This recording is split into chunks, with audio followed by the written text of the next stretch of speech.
This is Biomaterials, Lecture 16, Video 3. Let's go over the solutions to this problem. The correct answer is B. Figure A and Graph 2 describe surface degradation. Here is why.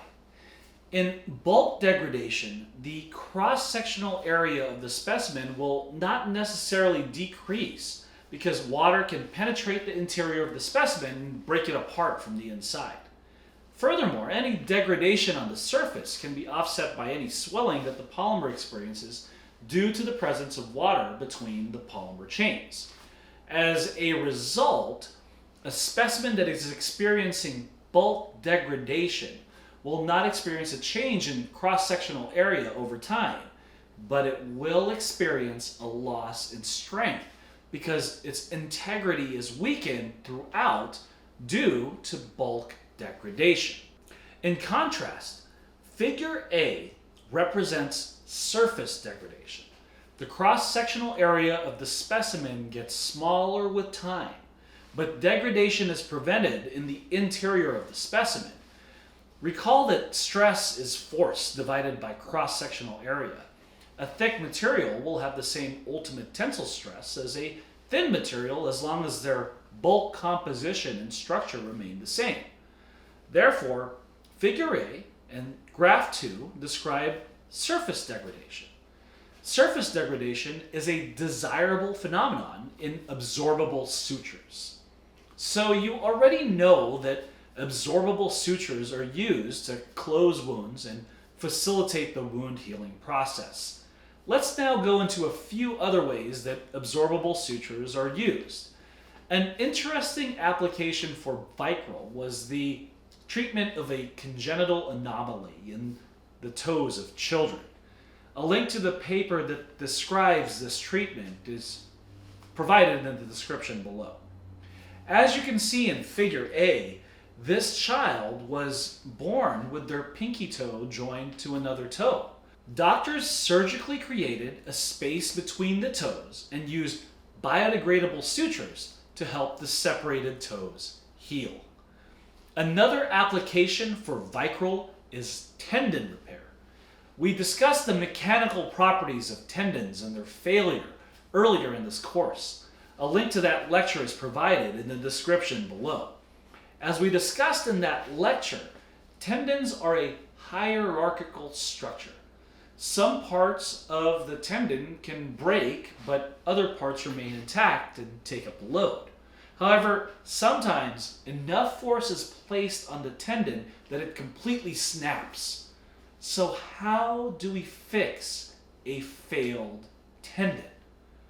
Well, biodegradable sutures can be used to rejoin the torn tendon. As the tendon heals and reconnects, the sutures degrade and eventually disappear, thus eliminating any need for a second surgery to remove sutures from the healed tendon. If you are interested in reading this paper, a link to it is provided in the description below. Absorbable sutures are also used in cosmetic surgery. Here you see Kylie Jenner and her bright red lips. Did you know that absorbable sutures made the shape of Kylie Jenner's lips possible? According to this article in the Daily Mail, which is linked in the description below, lip threading involves inserting biodegradable sutures along the contours of the lip to add definition. This treatment competes with another lip treatment that involves the injection of hyaluronic acid, which is a biological material that we covered earlier in this course. This image shows Kylie Jenner's lips before and after the absorbable sutures were inserted into her lips. So, absorbable sutures have a wide variety of applications, and they can be made out of natural or synthetic materials. This article provides a summary of the materials, sizes, tensile strength, lost times, and total mass absorption of many of the absorbable sutures used today. Before discussing the future of absorbable sutures, we need to discuss surgical site infections.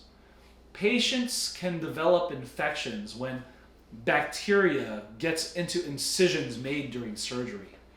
Improper procedures before, during, and after surgery can cause surgical site infections and can cause serious health problems for patients who are already undergoing surgery to fix a serious health issue. Surgical site infections take a tremendous toll in Europe and the United States. In Europe, SSIs affect more than 500,000 people and costs up to 19 billion euros per year.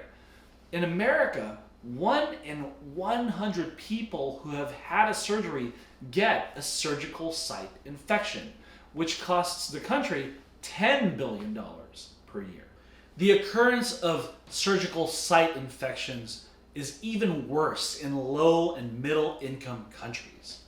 1 in 10 people undergoing surgery in these developing countries gets an SSI, and 1 in 5 mothers in Africa who undergo a C-section get a wound infection. The bottom line is that surgical site infections threaten the lives of millions of surgical patients each year.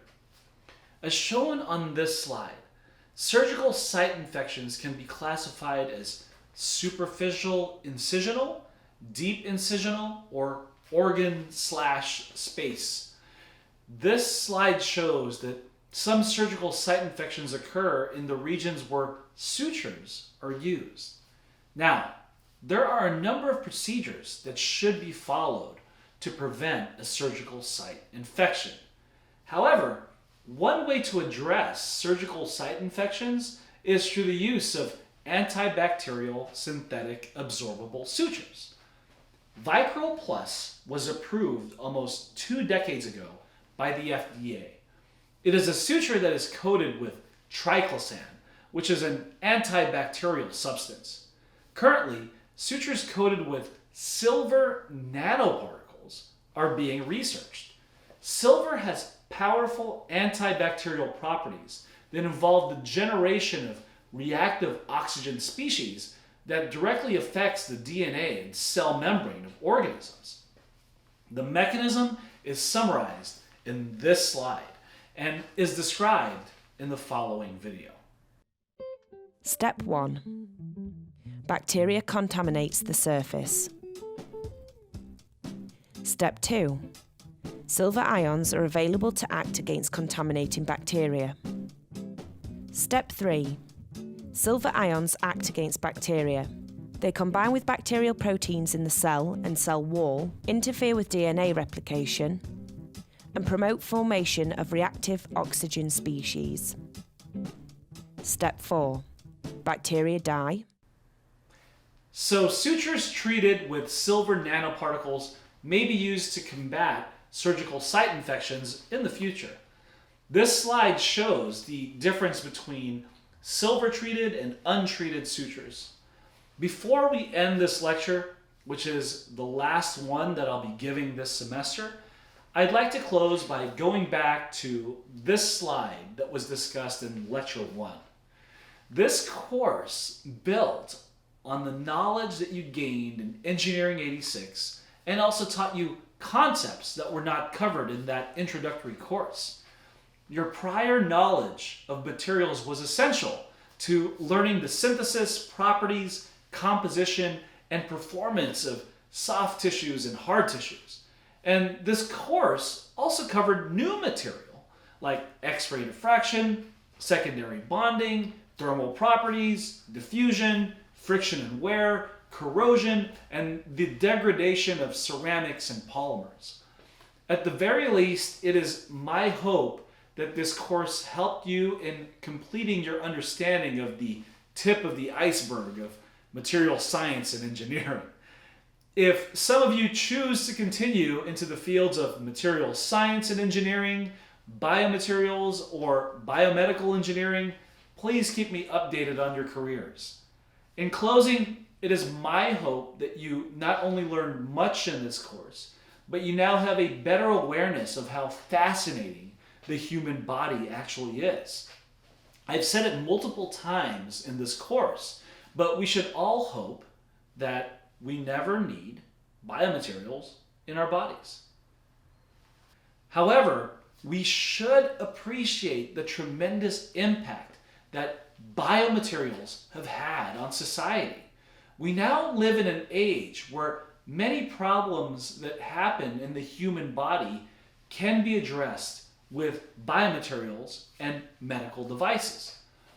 Biomaterials are far from perfect, but they have tremendously improved the lives of countless people. And biomaterials is still a relatively new and rapidly growing field.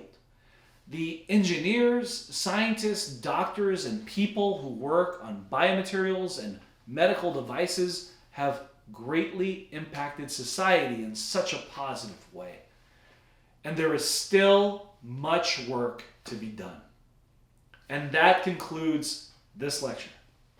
The key idea for this lecture is natural and synthetic absorbable sutures degrade by enzyme attack and hydrolysis, respectively. Please remember that each lecture in this course will have a quiz. Please take the Lecture 16 quiz on Gradescope, which is also linked in the description below.